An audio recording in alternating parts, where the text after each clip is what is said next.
sea, me cuesta mucho pedir ayuda. Siempre me ha costado mucho pedir ayuda. Siempre he sido demasiado autosuficiente.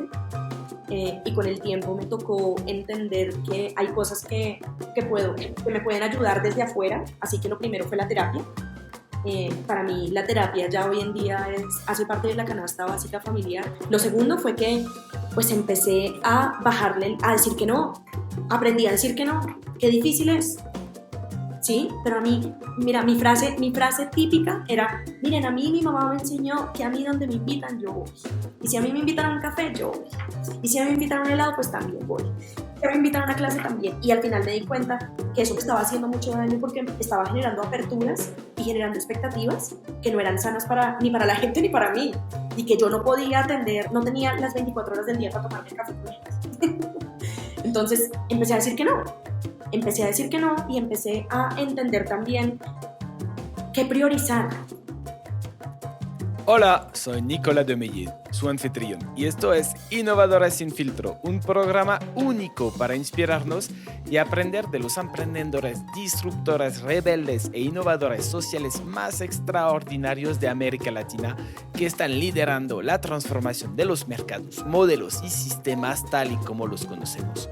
Nuestras invitadas y nuestros invitados nos comparten todo, sin ningún filtro, sobre sus éxitos, fracasos, errores, miedos y secretos para convertirlos en grandes lecciones, soluciones o herramientas que nos permitan superar los retos a los que nos enfrentamos y alcanzar el éxito que queremos realmente.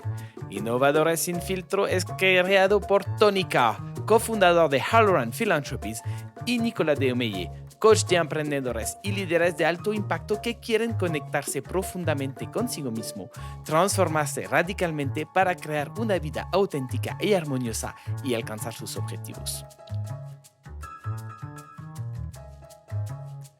Nuestra invitada es Lina Tangarife, socia directora de ASAI Consultores, una organización enfocada en generar impacto a través de la construcción de empresas sociales y el desarrollo de procesos de consultoría.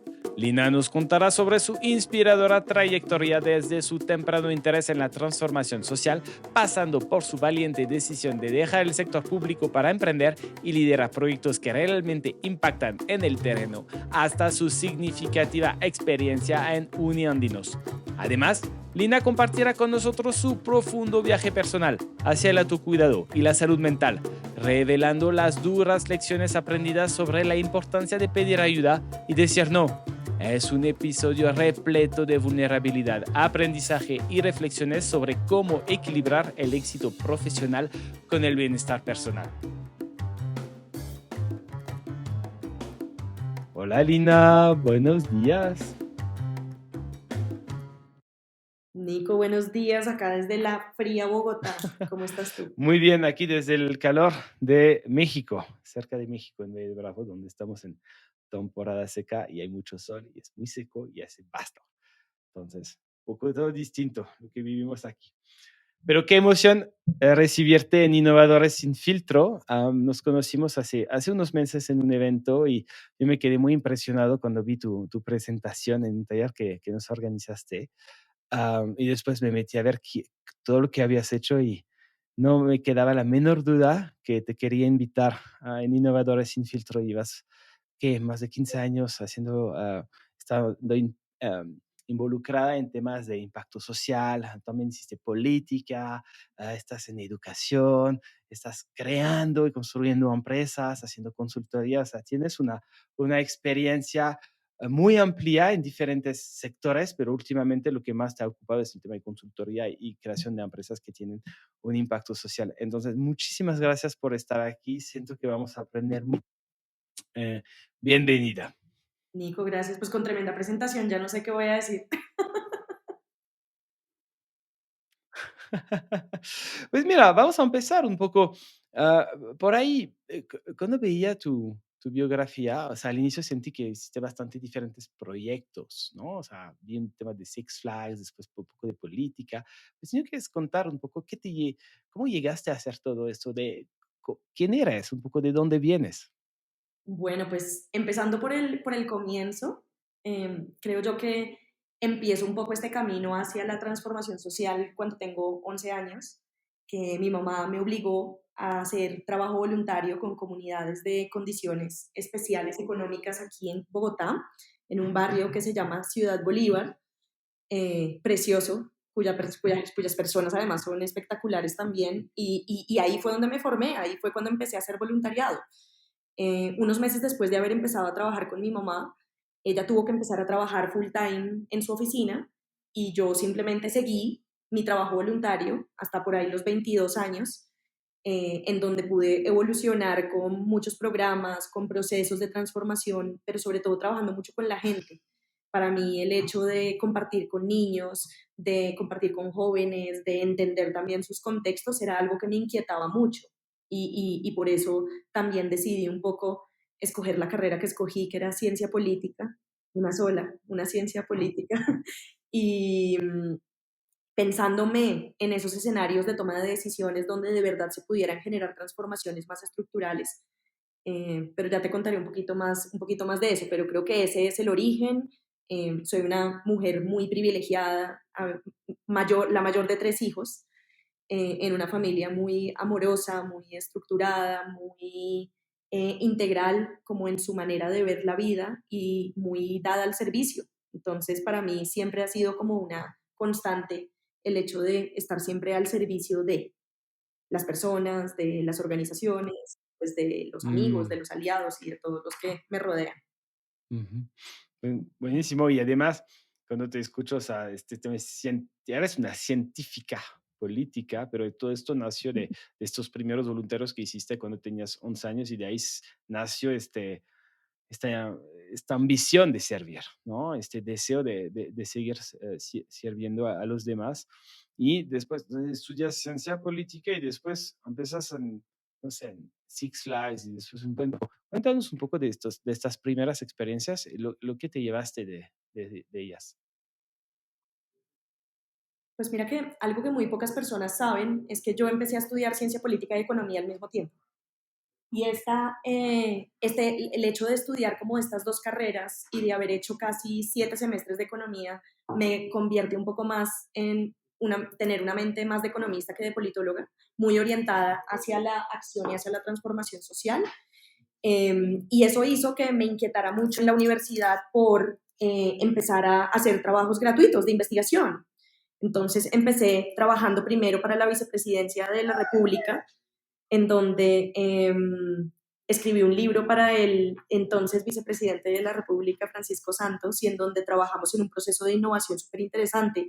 De ahí hice como un stop y me fui a hacer un work experience a Six Flags en Chicago, en donde estuve 3 meses, pero como no era un tema como profesional en sí mismo, sino más como de experiencia que los papás quieren mandarlo a uno para que uno aprenda lo que es la vida.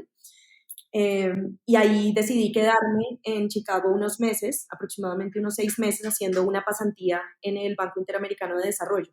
Y creo que ahí fue cuando empecé a conectar un poco más los puntos entre las necesidades que había de innovación, las deficiencias que existían en educación en países latinoamericanos, que creo que son muy distintas a las de los países del norte.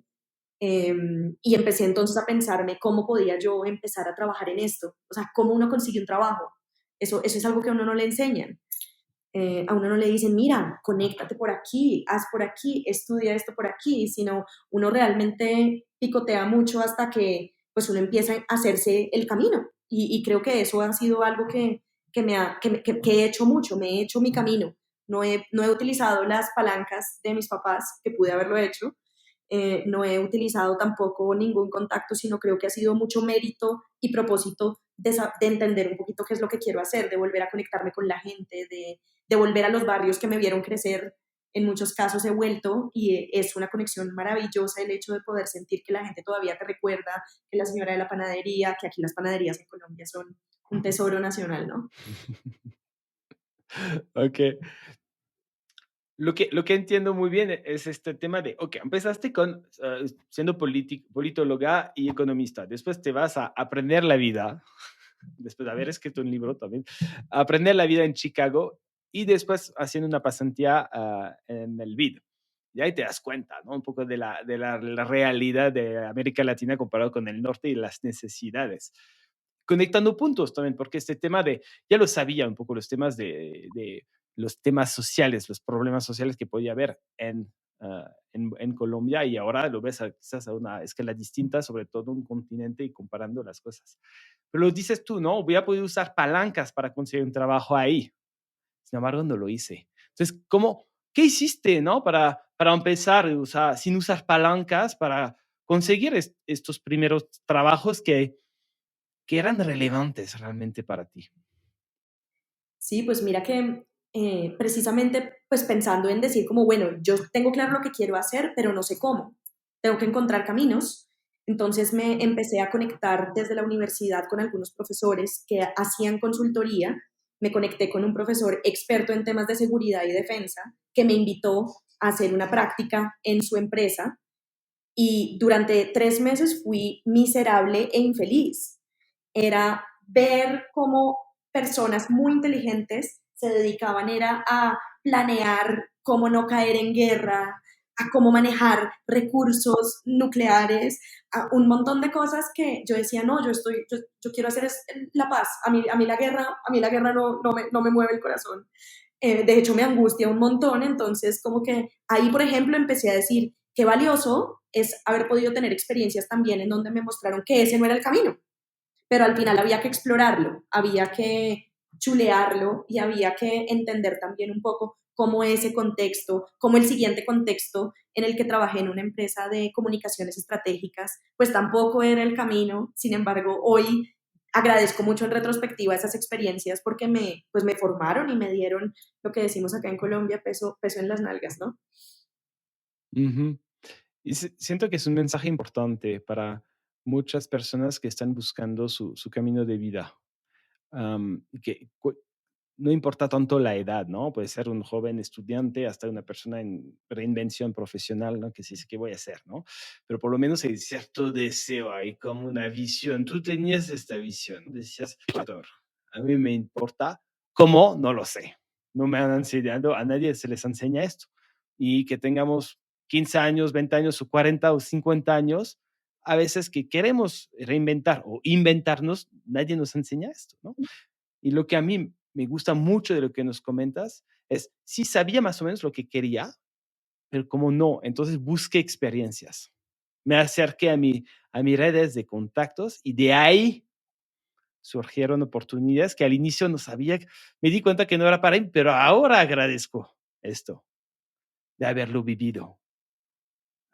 Va por ahí un poco, ¿no? Y después, ¿cómo siguió esto? Va totalmente por ahí. Ujú. Adelante.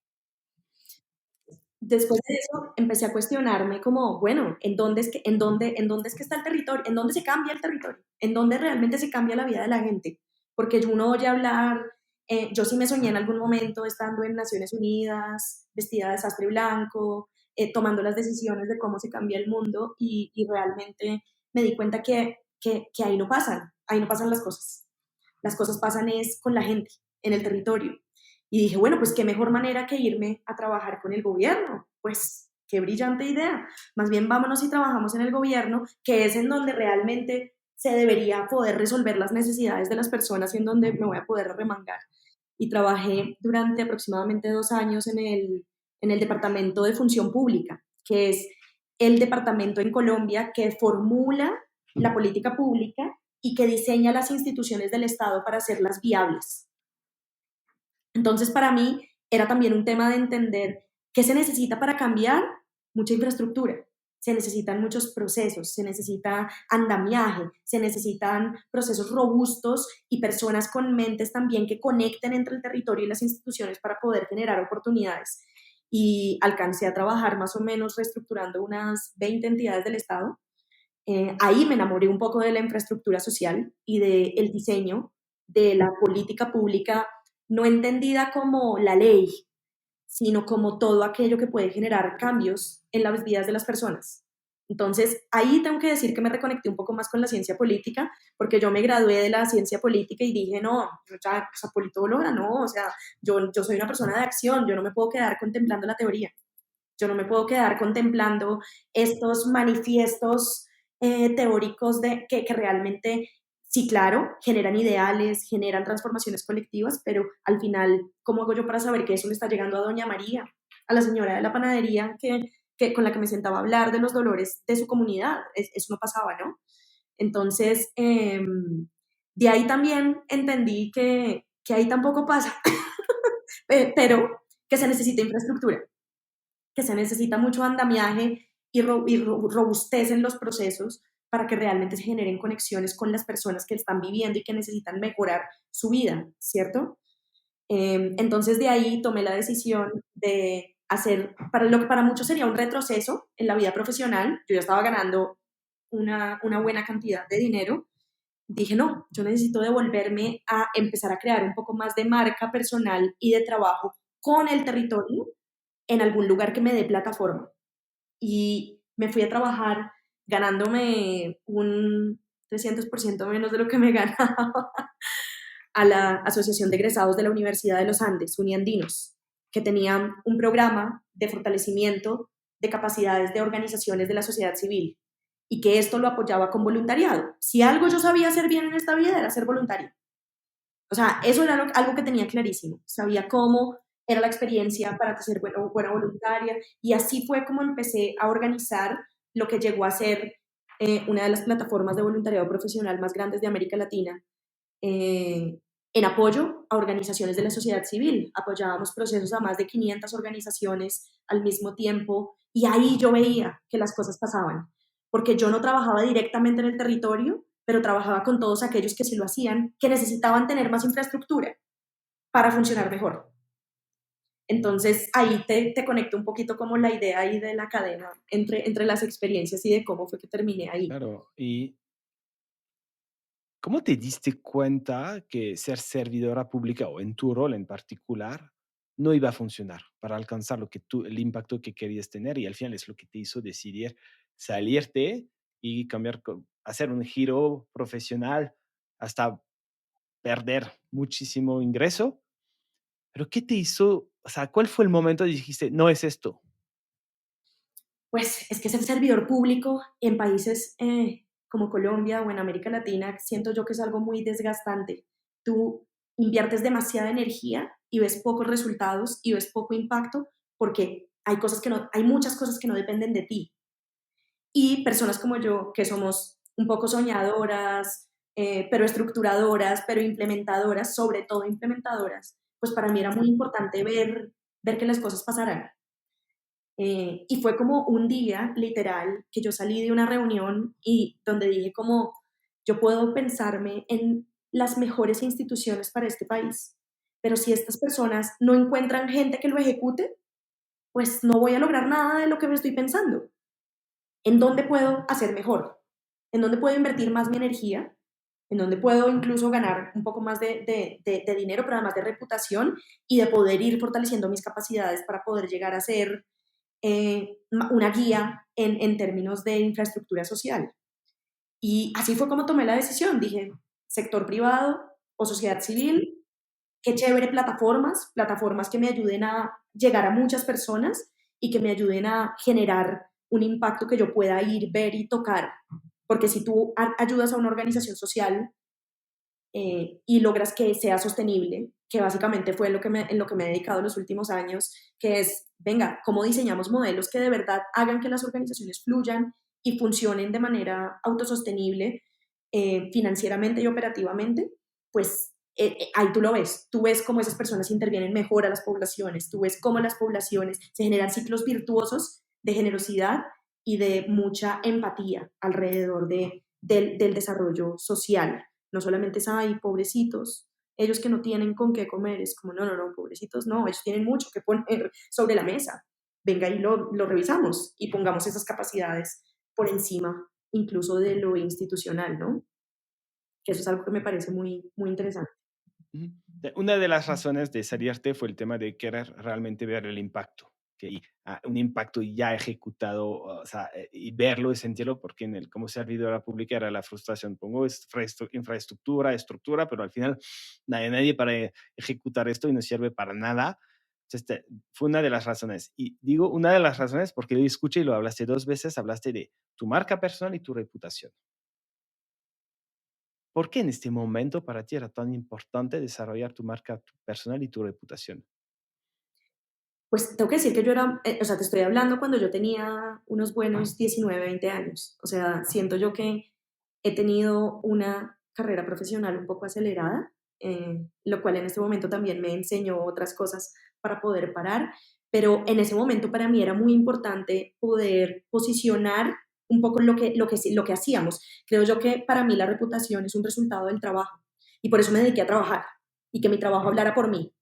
Y eso hizo que construyera un poco mi marca personal. Para mí no era el objetivo, no era un objetivo desarrollar mi marca personal, Lina Tangarife, sino era un poco el objetivo de, venga, creemos un ecosistema que haga viable esta sociedad, porque es que no lo estamos haciendo. Hay mucha gente haciendo cosas buenas, hay gente con muy buenas ideas, hay poca gente ejecutando y puede que sí existan muchísimos recursos que no estamos viendo porque solamente pensamos en plata, pero ¿en dónde está el capital humano? ¿En dónde está el capital intelectual? ¿En dónde están las ideas locales? Porque son despreciadas las ideas locales cuando en realidad creo que ahí está la solución, ¿cierto? Y para mí esas brechas hacían que mi mente maquinara un poco más de cómo construir un ecosistema basado en la confianza y que esa confianza precediera por el trabajo que estábamos haciendo. Siento que donde estoy hoy es un resultado de eso, de haberme pensado en que solamente nos exigían hacer fundraising, fundraising, fundraising. Y al final, pues yo solamente me dediqué fue a hacer amigos. Yo me dediqué fue a hacer un fundraising que me ayudó a construir mucho de lo que hoy en día hago. Entonces, para mí era más ese afán por entender qué infraestructura se necesitaba para que eso fuera viable, para que las organizaciones también pudieran andar mejor y no tuvieran que sufrir tanto ni con las uñas. Eso es muy duro, ver eso es muy duro. Ujú.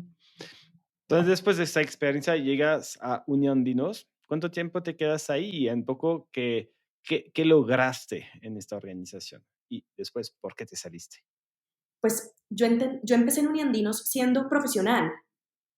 Crecí a ser coordinadora, fui directora, fui subdirectora. Entonces, al final, fui subdirectora y después directora. Y eso me hizo tener una carrera allí de más de aproximadamente unos 8 años, en donde pude investigar, en donde pude entender la naturaleza de las organizaciones. Hicimos un estudio a nivel de América Latina donde estudiamos 5.000 entidades sin ánimo de lucro para entender qué demonios era lo que les pasaba y por qué no progresaban.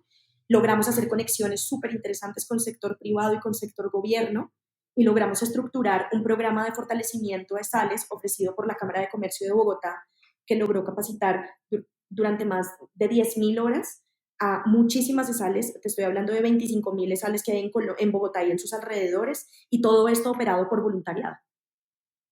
Para mí, haber construido eso me hizo encontrarme con personas increíbles en el camino, entre esas mi actual socio, que desde el primer momento en que nos vimos, Juan Carlos me dijo, oye, tú y yo tenemos que trabajar juntos en algún momento.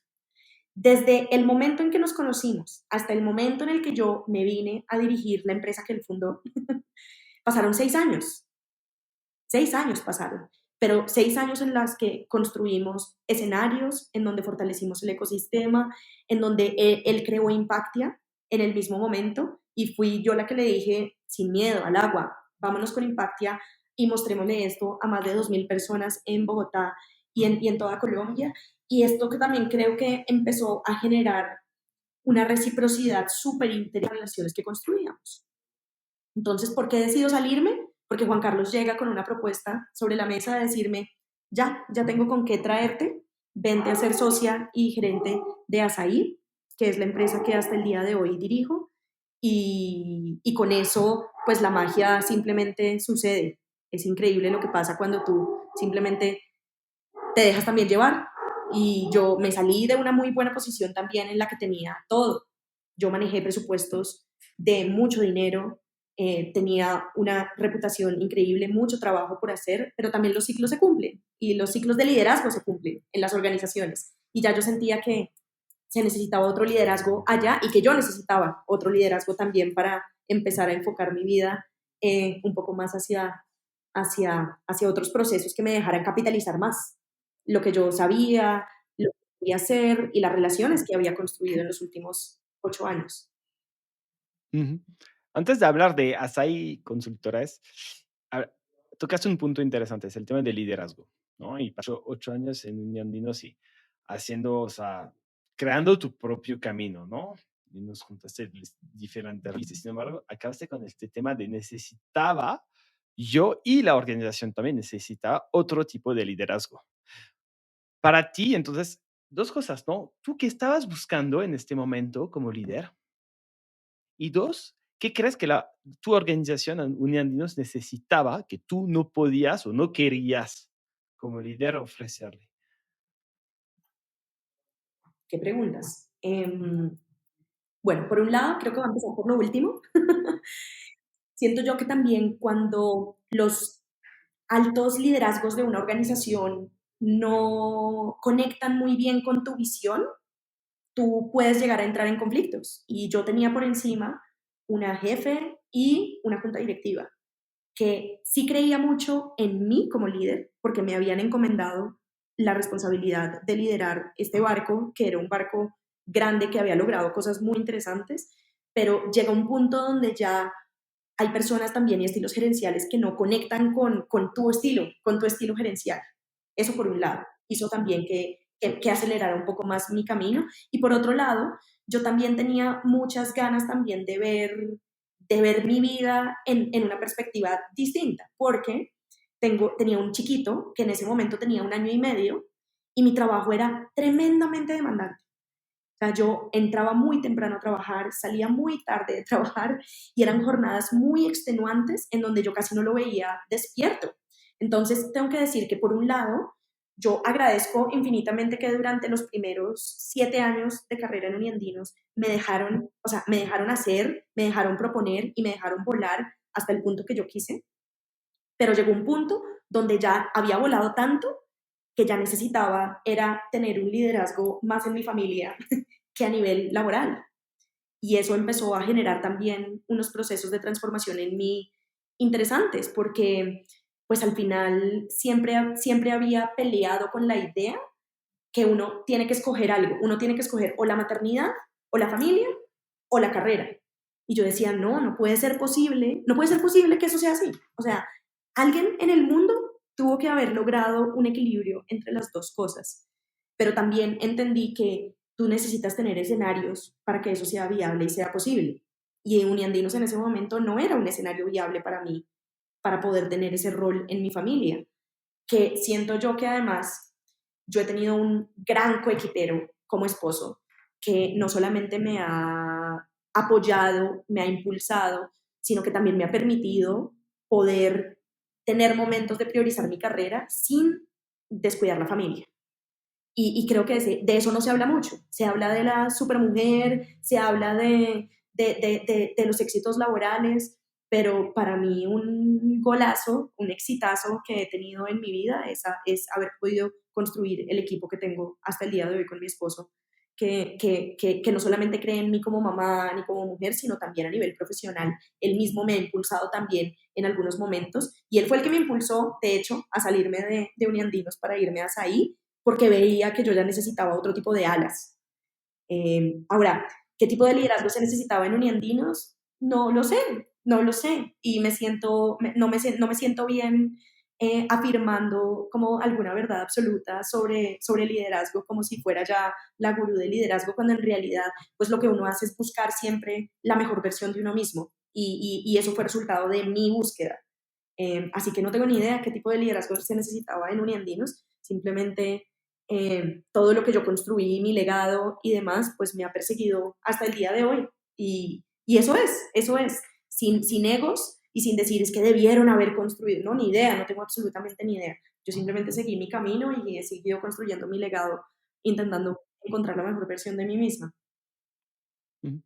Y siento que es esto lo importante que nos comentas. Al final, no sabías que el tipo de liderazgo necesitaba la organización, pero te escuchaste a ti, ¿no? O sea, yo tengo una visión, tengo unas maneras de hacer. Y al final, pues uno me genera conflictos internamente, entonces siento que casi ya no estás conectada con la Sí, organización. Tenías estas ganas de hacer otras cosas y sobre todo de tener, vamos a decir, más balance en tu vida, ¿no? Y poder de la misma manera que priorizar tu carrera y sin descuidar a tu familia. Y aquí nos hablas mucho del apoyo de tu equipazo que tienes con tu esposo, que te ha ayudado mucho en tu carrera y también con la familia. Y entonces llega esta oportunidad con Juan Carlos de entrar a SAI Consultores. Es una cosa, pero cuando leo SAI Consultores y veo Unión Andinos, digo, es muy diferente, muy diferente. No es el mismo giro, o sea, no es es una consultoría, un company builder, y por otro lado es una organización de la sociedad civil. Entonces, un poco, cuando llegas a este nuevo rol en tu carrera con Asai Consultores, ¿cómo te adaptas al inicio? ¿Cómo llegas? ¿Cuáles son tus objetivos? Me llama mucho la atención esta parte de tu vida. Bueno, tengo que decir que, tengo que decir que mi única experiencia gerencial fue haber quebrado 12 ONGs en el pasado.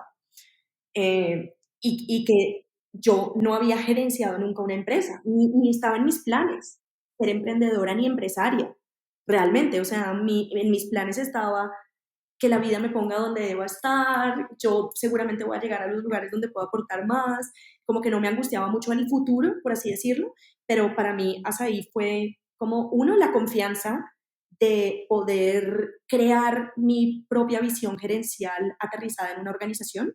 Entonces, para mí, el plan y los objetivos era un poco organizar un poco la casa de tal manera que podamos tener la infraestructura para implementar los procesos que queremos implementar, para poder seguir creando otras organizaciones de impacto que resuelvan problemas muy estructurales como lo hizo Impactia en su momento. Yo, así no haya hecho parte de Impactia, yo hice parte de ese proceso y lo vi y lo viví y lo sufrí con Juan Carlos de hombro a hombro y me gustó mucho esa perspectiva oiga, nosotros al final aquí no solo hacemos consultoría, aquí podemos, esta es la organización en la que todos podemos encontrar qué hacer lo que nos gusta. Y eso es muy difícil de encontrar. O sea, quitarte la cultura corporativa de llegar a las 8 de la mañana a la oficina. Yo llamaba a Juan Carlos a las 8:05 y le decía, oye, sorry, perdón, es que voy tarde.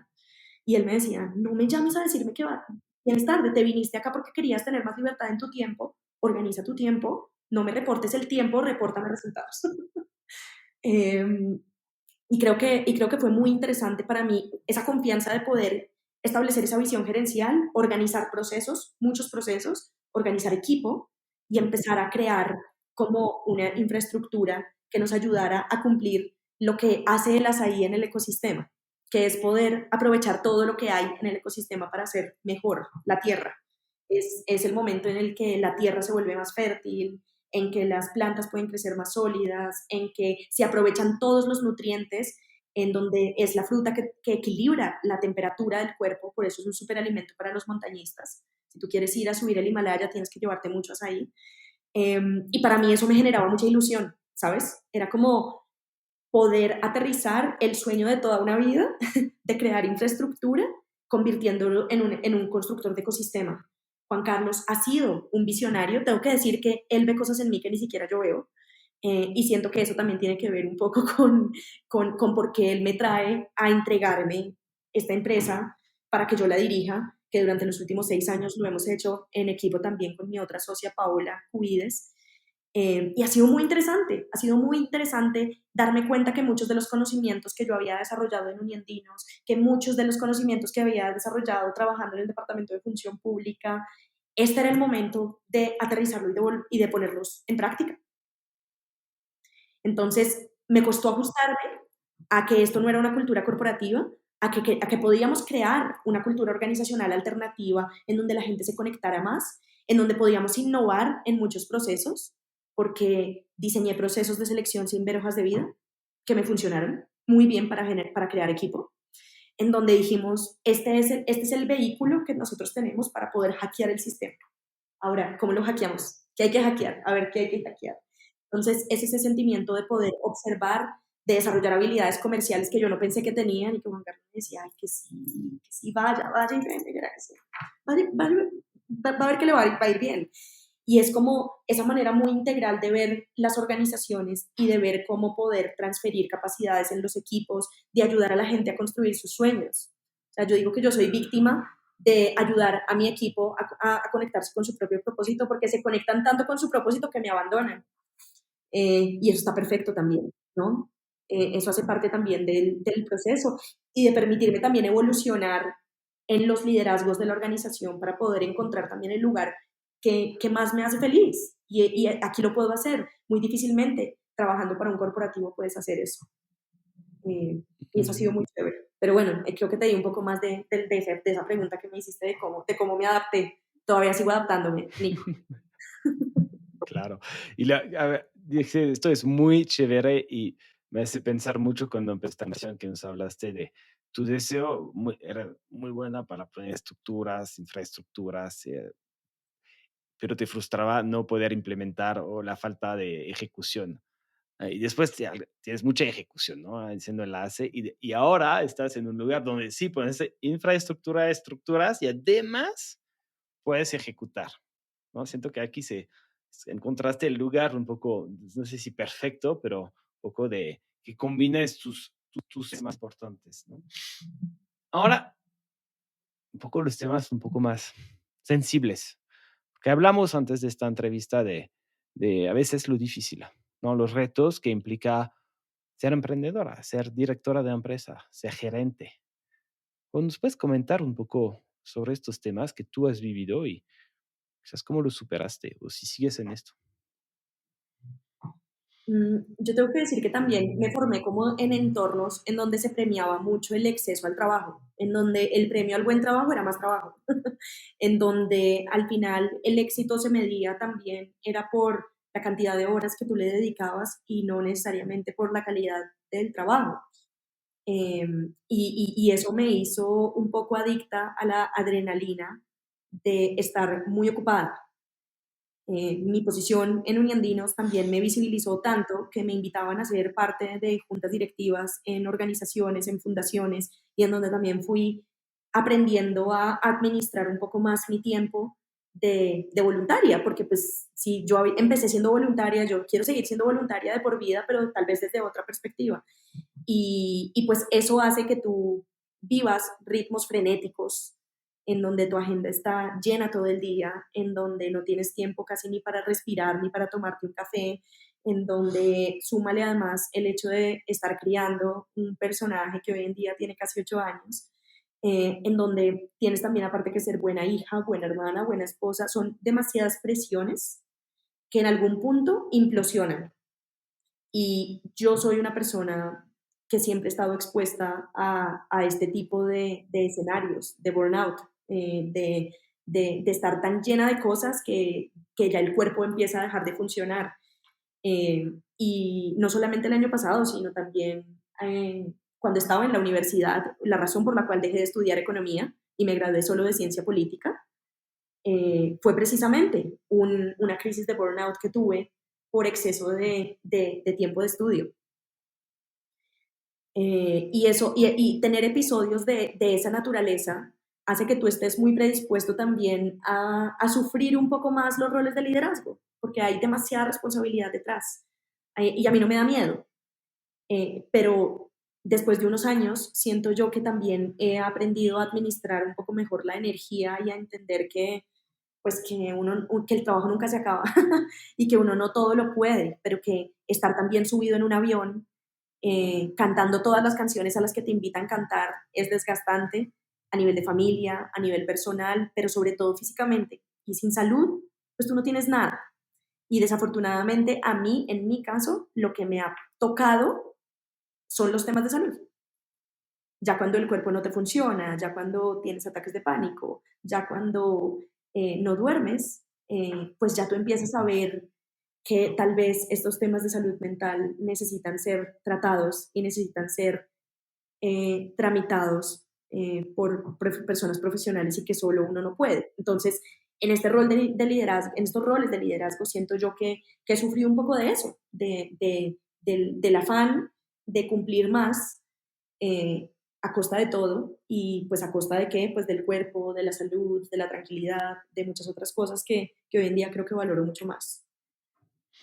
Gracias por compartir estos retos de salud mental con nosotros, con con toda la audiencia de Innovadores Sin Filtro y insisto en la audiencia de Innovadores Sin Filtro porque es como, no es fácil compartir esto, no estás hablando conmigo así en un espacio confidencial y luego estás exponiendo a quizás muchísima gente, pero gracias, gracias porque muchos no nos damos cuenta cuando no estamos bien y, y tampoco sabemos cómo pedir ayuda. ¿Cómo tú te diste cuenta, no? O sea, cuerpo me dejó de funcionar y me pegó a mí en mi salud, ah, corporal casi, ¿no? ¿Cómo, una vez que te diste cuenta de esto, qué hiciste? Pues lo primero fue que, o sea, me cuesta mucho pedir ayuda. Siempre me ha costado mucho pedir ayuda. Siempre he sido demasiado autosuficiente y con el tiempo me tocó entender que hay cosas que me pueden ayudar desde afuera. Así que lo primero fue la terapia. Para mí la terapia ya hoy en día hace parte de la canasta básica familiar. Y creo que es una manera de adquirir herramientas para poder eh, administrarte mejor. Y para mí eso es muy importante. Y por eso la terapia para mí es algo muy interesante. Lo segundo fue que pues empecé a bajarle, a decir que no. Aprendí a decir que no. Qué difícil es, ¿sí? Pero a mí, mira, mi frase típica era, miren, a mí mi mamá me enseñó que a mí donde me invitan, yo voy. Y si a mí me invitan a un café, yo voy. Y si a mí me invitan a un helado, pues también voy. Si a mí me invitan a una clase, también. Y al final me di cuenta que eso me estaba haciendo mucho daño porque estaba generando aperturas y generando expectativas que no eran sanas ni para la gente ni para mí. Y que yo no podía atender, no tenía las 24 horas del día para tomarme el café con la gente. Entonces empecé a decir que no, empecé a decir que no y empecé a entender también qué priorizar. Tengo la bandeja llena, tengo 8 juntas directivas, dicto clases en 3 universidades, tengo mi trabajo full time, hago parte, soy mamá, tengo un perro, tengo un esposo, ¿a qué priorizo? Entonces, mi esposo y mis socios me mandaron una semana a descansar a una playa espectacular que se llama Palomino.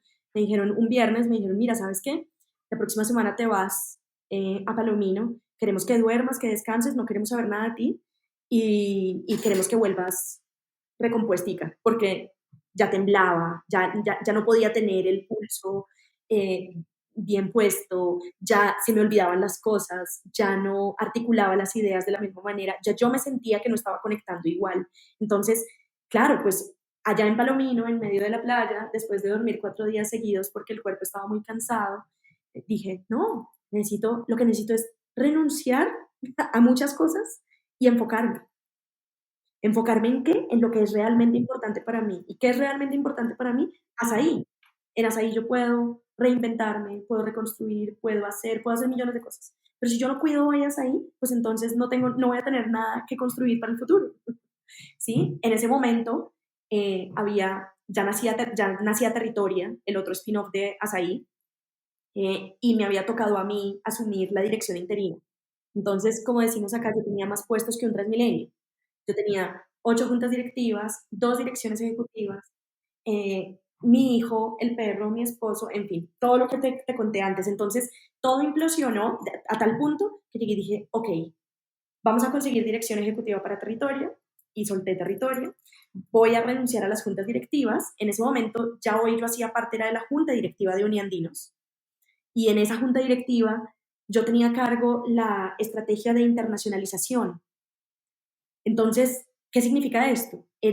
Habíamos ubicado en dónde estaban todos los egresados de la Universidad de los Andes y empezamos a crear comunidades interactivas que les permitía a los uniandinos conectarse entre sí estando en diferentes lugares del mundo. Logramos tener 80 comunidades internacionales funcionando. Logramos generar la infraestructura y para mí era eso, generar infraestructura para que eso pudiera funcionar sin mí, pero no pudo funcionar sin mí. Para mí era un trabajo full time, básicamente, el tema de Uniandinos. Y ya no me daba la mente, ya no me daba el cuerpo, ya no me daba nada, ya no podía más. Entonces creo que el hecho de poder ya pedir ayuda también a nivel de psiquiatría, a nivel neurológico, porque ya las conexiones no me estaban funcionando igual, ya tenía blackouts, en donde se me olvidaban las cosas, en donde perdía la noción del tiempo, hasta que un día me estrellé y no fue tan chévere.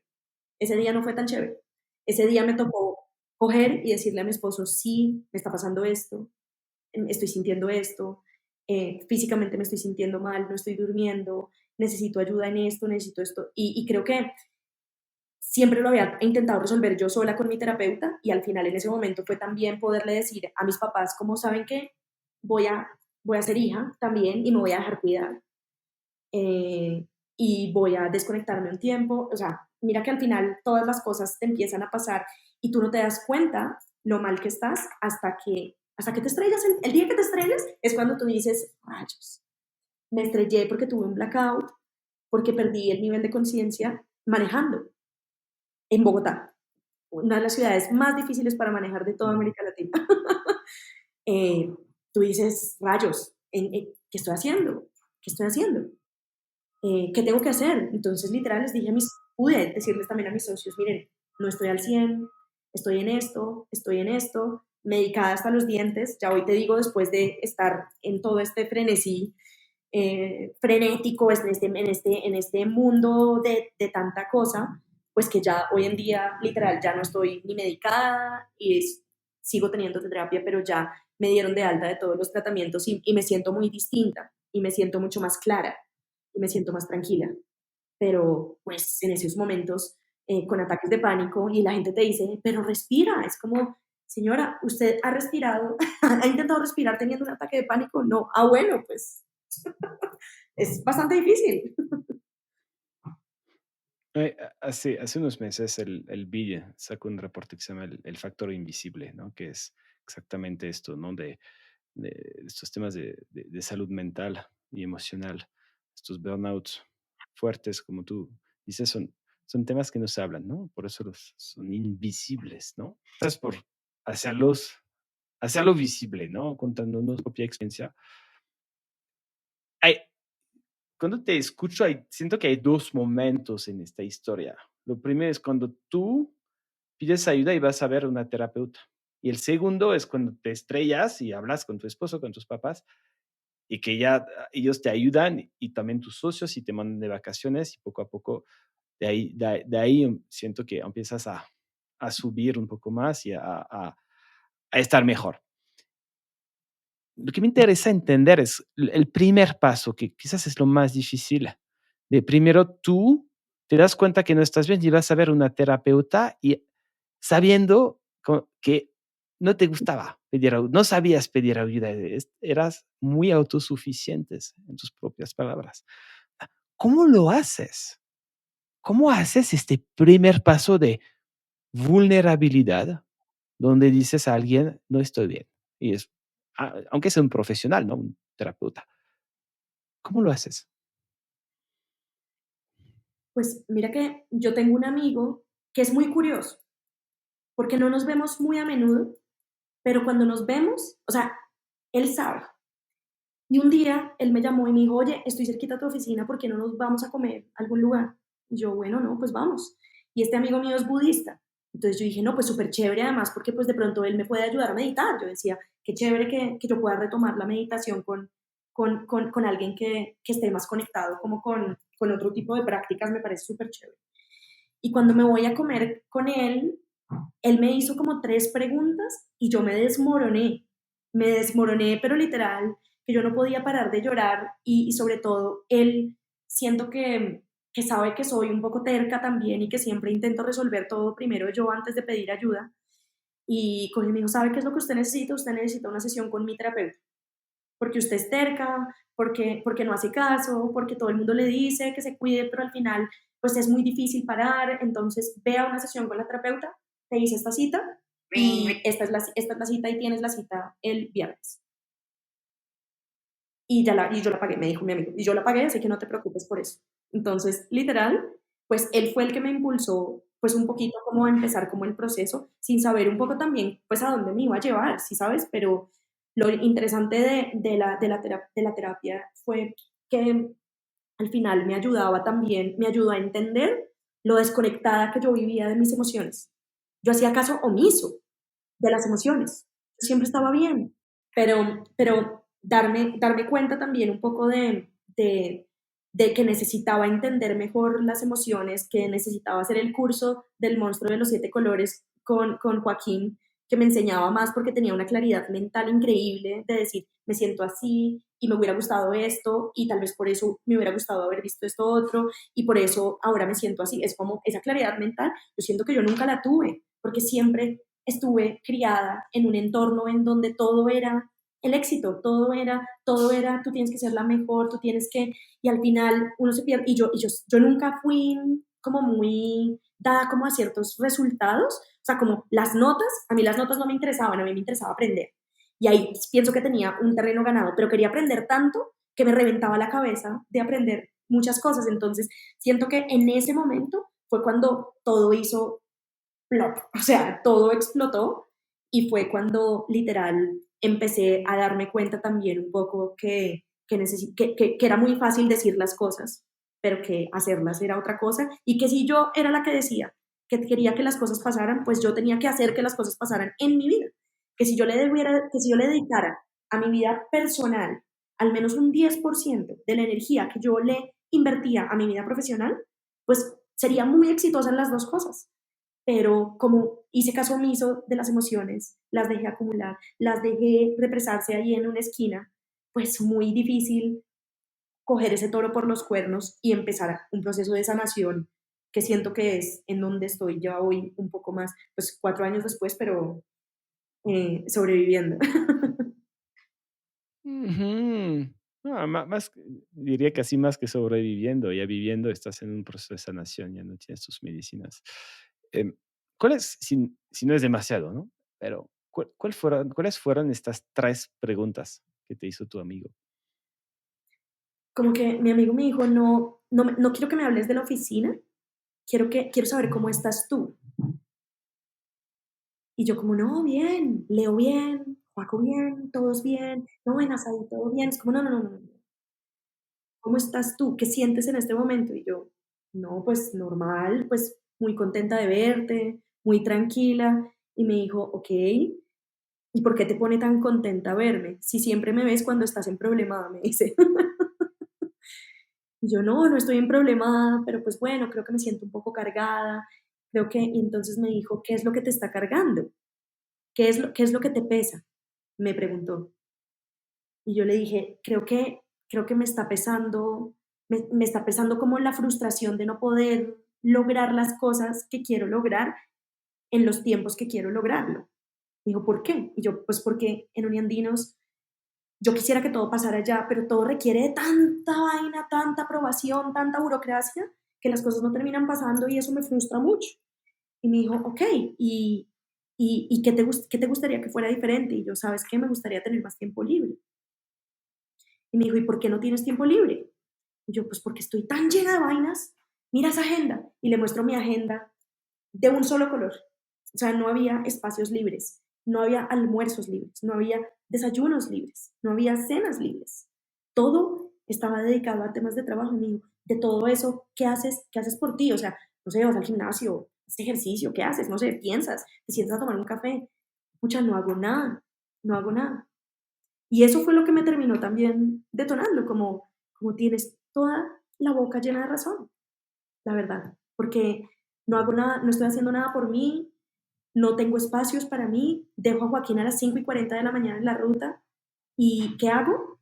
Pues nada, me siento a trabajar porque esa es la hora donde soy más productiva. O sea, esa hiperproductividad de sentirte que tienes que tener la agenda llena todo el tiempo, creo que es algo que ya hoy nadie tiene acceso a mi agenda excepto mi socia y la persona que trabaja conmigo directamente en Asaí. De resto, nadie más, porque tú te vuelves dueño, no te vuelves dueño ni de tu propia agenda. Yo me acostaba una noche tranquila porque el otro día estaba tranquilo y me levantaba y ya todo estaba lleno porque todo el mundo me agendaba cosas. Entonces tú dices, uff, el tiempo debería ser el activo más preciado y yo tal vez no lo estaba valorando lo suficiente. Cuando hablamos de salud mental, salud emocional, muchas veces es cómo, cómo darse cuenta que no estamos bien, ¿no? La primera etapa, ¿no? La concientización y después, pues, tomar acción, ¿no? Terapia, lo que sea.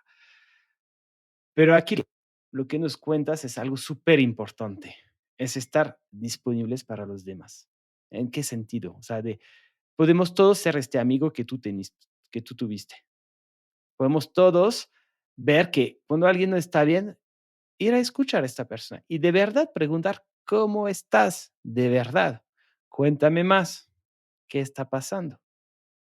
¿Y por qué hablo de amigo? Puede ser algo, porque tiene que ser alguien cercano, puede ser un familiar, pero alguien cercano que tú te puedas abrir. Y a ti te pasó esto. ¿Quién sabe si no hubiera habido este amigo lo que hubiera pasado contigo? No se sabe, pero hubo este amigo. Entonces, un poco el mensaje aquí creo que es súper importante para todos nosotros, todos los que nos escuchan, es, podemos todos ser este amigo para alguien que queremos, que está alrededor de nosotros, que vemos que quizás no está tan bien.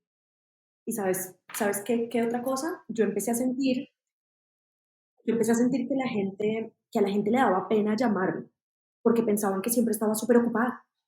Entonces, a mi mamá le daba pena llamarme porque siempre estaba ocupada y nunca le contestaba. A mis amigos les daba pena abordarme porque pensaban que yo no tenía tiempo para nada. Entonces, como no tengo tiempo para nada, y entonces empecé también a cambiar eso. Empecé a llamar a mi mamá y a decirle, mira, siempre que me llames te voy a contestar. A mis amigos decirles, oye, veámonos.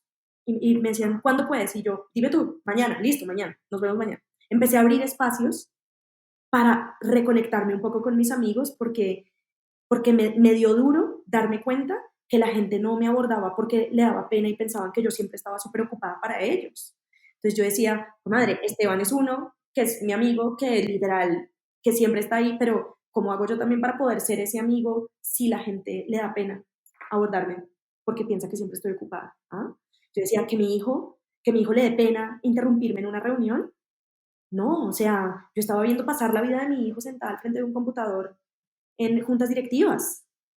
¿Y eso para qué? Pues para nada, porque me gustaba ser parte de la junta, porque me gusta aportar, porque me gusta sentirme útil, pero llega un punto donde ya tú dices, yo necesito más amigos así, que también me pregunten a veces cómo estoy, independientemente de otras cosas. Tengo que decir que ahí fui muy bendecida por los socios que tengo, porque en mi sociedad nos cuidamos los tres muchísimo y eso también es algo muy valioso, pero al mismo tiempo, ¿cómo puedo yo volver a reconstruir las relaciones y los tejidos de mi entorno para que la gente también sepa que uno también está disponible para ellos, ¿no?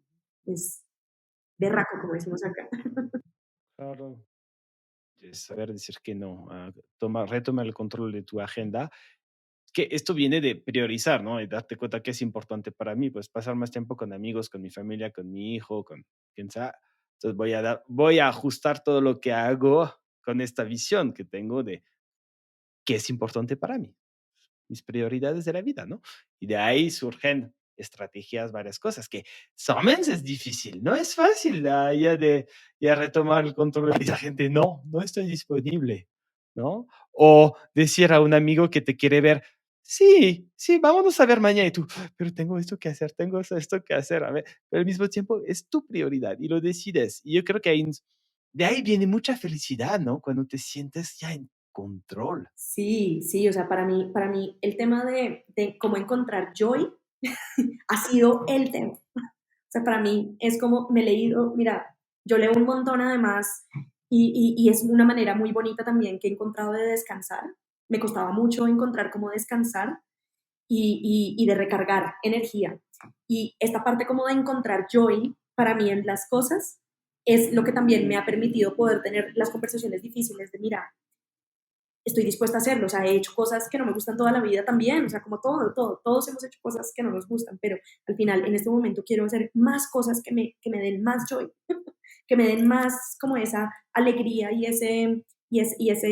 que me llene el corazón, pero que también me llene también y me siga motivando intelectualmente a, a seguir creando cosas. Es que ahí está la mente, lo poderoso también y lo que creo que he logrado en este momento es no sentir culpa por tener media hora libre, es no sentir culpa por sentarme a pensar una hora sobre una idea que quiero desarrollar de no sentir culpa porque no veo a mi amigo desde hace un año, ¿no? Pues o sea, la gente también tiene sus propios rollos pero si yo pongo de mi parte y si la gente no pone de su parte, pues ahí sí, ni modo, pero es reconstruir un poco, no pensando en la culpa, sino pensando un poco más desde encontrar esa joy.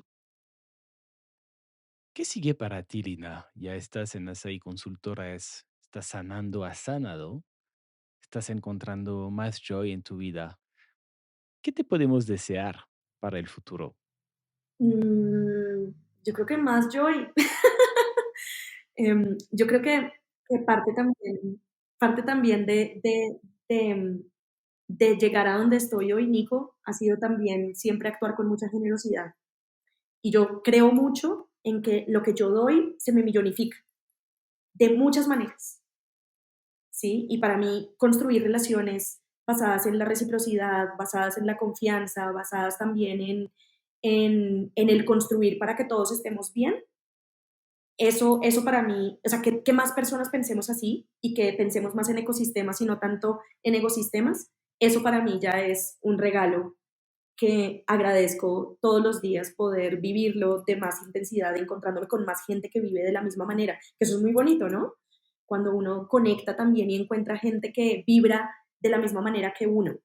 Em, y poder sembrar más, porque es que no siembre lo que siembre, no se salva de la cosecha. Entonces, pues he sembrado mucho en los últimos años para empezar a cosechar ahorita y pues yo desearía para muchas personas que pudieran encontrar eso. Siento que todavía no estoy, o sea, nunca voy a terminar este camino y eso también me emociona mucho, porque cuando tú ves finales, pues dices, no, pues llego ahí y ahora qué hago. No, no, no, para mí esto es una espiral, es una espiral que va a seguir creciendo de manera infinita durante toda la vida, en donde el aprendizaje me mueve, en donde conectar con la gente me mueve y en donde conectar con las transformaciones me mueve. Entonces, para mí ese propósito de ser polo a tierra es lo que me mueve, es poder darle realidad, infraestructura a las ideas que muchos tienen. Está buenísimo. Yo hablaste de generosidad y siento que fuiste muy, muy, muy generosa con nosotros en esta entrevista. Tontos aprendizajes, siendo la decir, vulnerable con nosotros, porque no son temas fáciles de abordar, reconocer cuando uno no estaba bien, ah, que uno tuvo que acudir a terapia o lo que sea, ¿no? A pedir ayuda. No es más, es ecosistema, ¿no? Que dice que no se puede hacer esto, pero tú quieres crear otro ecosistema basado en esta confianza, esta apertura, en esta seguridad donde cada uno puede decir, sí necesito ayuda, ¿no? Para poder lograr este propósito que tú nos estás comentando, ¿no? De vida. Entonces, nada más me queda solo por agradecerte por todo lo que nos compartiste, por tanta generosidad. Lina, muchísimas gracias. No, Nico, a ti, a ti, a ti. Tú sabes que seguimos construyendo y no solamente ya para Colombia, sino para América Latina y ojalá que podamos seguir conectando con más emprendedores y más personas que quieran seguir pensando como de una manera diferente y romper esquemas. Creo que ahí está también mucho la clave, ¿no? Con lo que nos comentaste hoy, sí, seguro estás sembrando más semillas para esto, para lograr todo esto. Pronto se van a cosechar. Entonces, gracias por todo y te mando un fuerte abrazo. Gracias, Nico. Otro para ti. Muchísimas gracias por escucharnos. Si te gusta este podcast, por favor, recomiéndalo a tus amigos, a tus colegas, a tu familia. Siempre queremos mejorarnos y queremos escucharte.